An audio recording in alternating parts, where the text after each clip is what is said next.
tell you what, it is great to be with all of you today. Congressman David Schweiker, Congresswoman Debbie Lesko,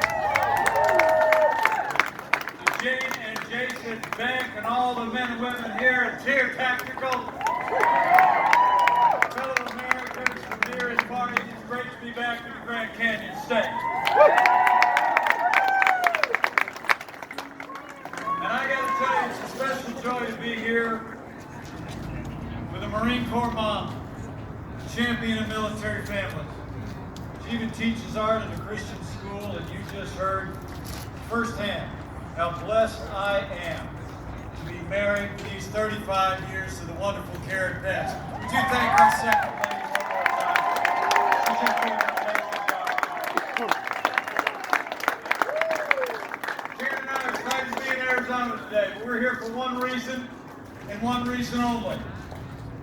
And that is that Arizona and America need 4 more years of President Donald Trump.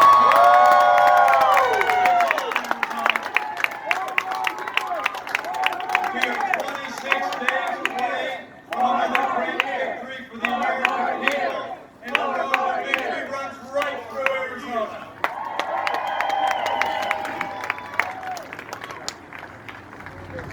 But really, it's great to be with all of you. Thank you for coming out in this cool and breezy Arizona day. Tell you what, our family's getting a little more familiar with Arizona because our son, Captain Michael J. Pence, and his wife are stationed in the Marine Corps base in Yuma, Arizona.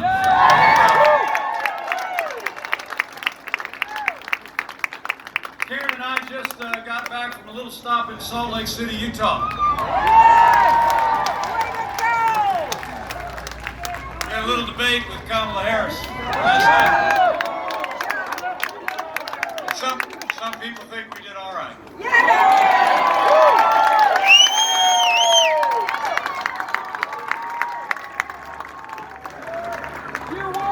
Let me be clear, folks. It was a privilege to be on that stage. I think last night's debate, it's not so much a debate between two candidates for vice president. It was a debate between two visions. Joe Biden and Kamala Harris want higher taxes, open borders, socialized medicine, want to abolish fossil fuels, use taxpayer funding to pay for abortion all the way up to the moment of birth. If you didn't figure it out watching last night, I'll tip you off. They want to pack the Supreme Court and defund the police. President Donald Trump, we've rebuilt our military. We cut taxes. We rolled back regulations. We unleashed American energy. We secured our border, supported law enforcement, and we stood for life and liberties every single day.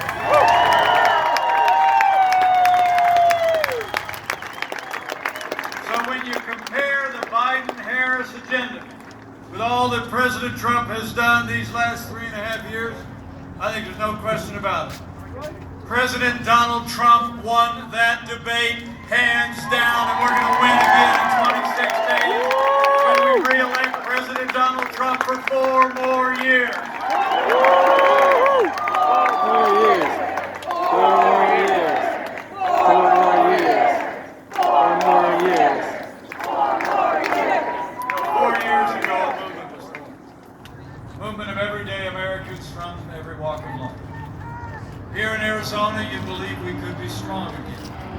You believe we could be prosperous.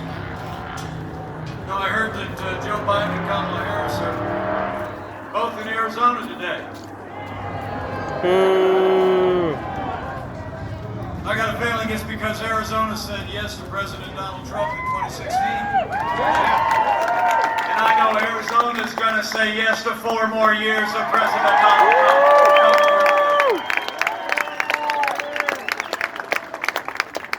It's because of what we've done and what we've accomplished together. 4 years ago, we inherited a military that was hollowed out by devastating budget cuts. An economy struggling to break free of the slowest economic recovery since the Great Depression. Terrorism was on the rise. Folks, can you move up in the... We witnessed a steady assault on our cheers. Wait right here. You can go up around here a little bit if you would like. Huh? You can come around We restored the arsenal of democracy. thank you. And we're finally giving our soldiers, sailors, airmen, Marines, and Coast Guard the resources and the support that they deserve to accomplish their mission. I know we're standing here just a short drive from Luke Air Force Base. Pride of the nation. And I'm proud to report that President Donald Trump is citing the largest investments in our national defense since the days of Ronald Reagan. So we've stood with those who serve, but we've also stood with all of you who've worn the uniform of the United States. You know, when Joe Biden was vice president, America saw years of scandal at the VA that shocked the conscience of the nation. We all remember those days. Some of the worst abuses happened not far from here in Phoenix at the VA. Veterans were literally dying while waiting for the medical care that they need. Medical care that they earn in the uniform of the United States.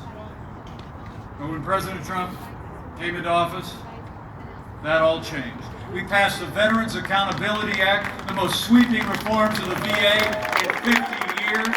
We fired thousands of VA workers for not giving our veterans the health care that they earn, and Veterans Choice is now available for every veteran in America.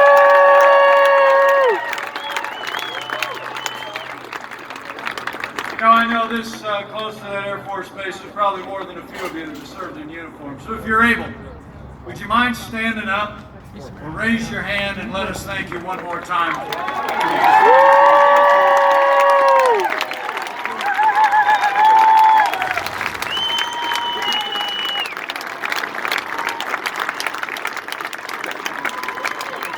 Thank you for your service. God bless you.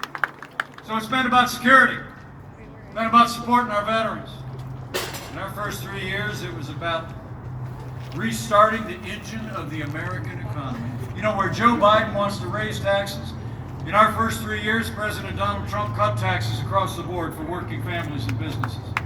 We rolled back more federal red tape than any administration in history. Yeah! We unleashed American energy, fought for free and fair trade, and in just 3 short years, businesses large and small created 7 million good-paying jobs, including more than 250,000 jobs right here in Arizona.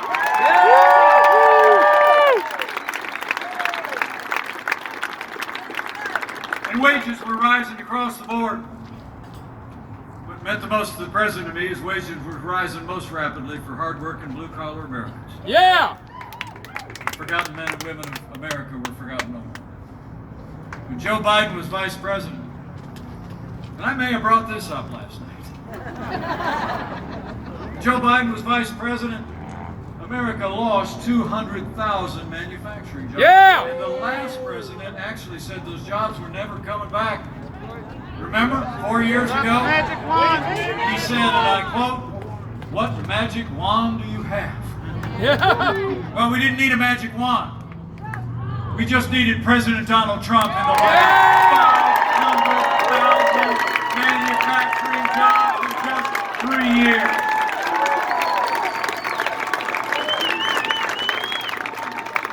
I mean, you don't need to look any further than right here at Tier Tactical in Peoria. I just heard backstage from Jason and Jane that it was because of President Trump's tax cuts that they were actually able to expand Tier Tactical, expand the facility we're standing in right now. They're building another facility right in front that's going to create 80 more good-paying Arizona jobs. Can we give Jason and Jane a big round of applause? Thank you for growing in Peoria.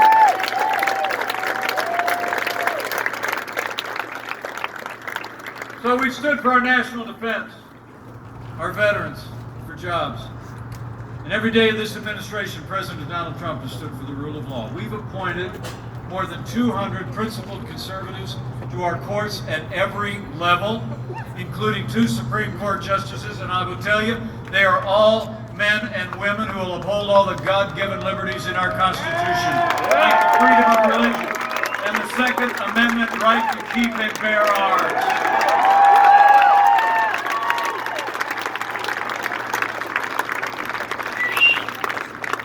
Last month, we paused as a nation to rightly honor the life and service of the late Justice Ruth Bader Ginsburg. When the memorials were over, President Donald Trump fulfilled his constitutional duty. Yeah. Nominated a principled, experienced, brilliant, conservative woman to the Supreme Court of the United States, Judge Amy Coney Barrett.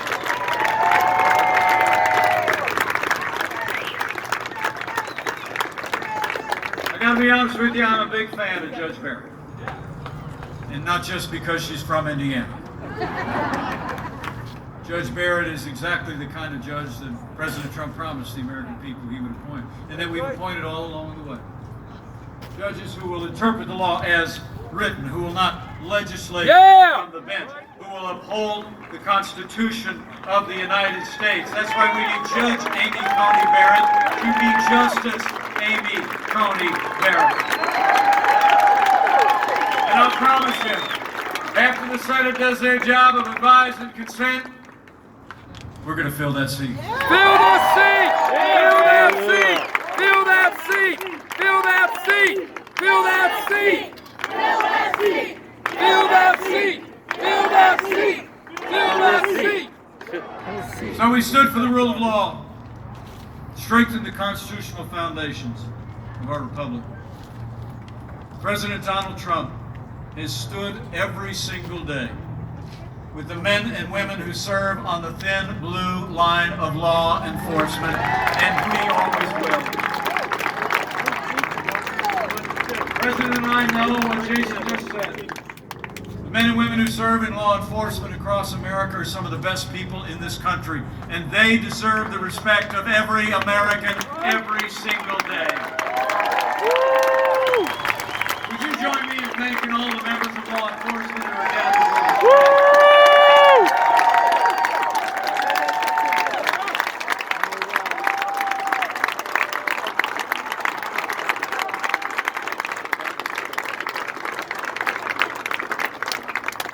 President Trump and I will always support the right of Americans to peaceful protest. Rioting and looting is not peaceful protest. No. Burning businesses is not free speech. No. Last night in Salt Lake City, I had with me a wonderful African-American business owner from Minneapolis. It's just a few days after the killing of George Floyd. So let me say again, there's no excuse for what happened to George Floyd, and justice will be served.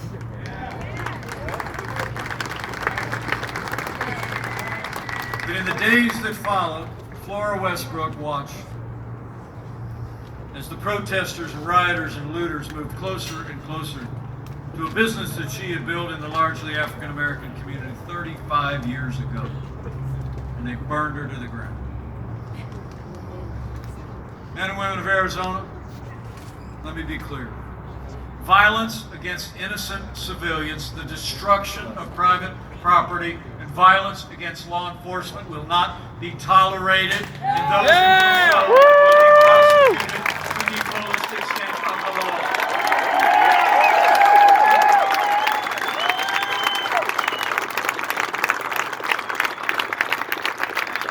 You know, for months all Joe Biden talked about were peaceful protesters, right?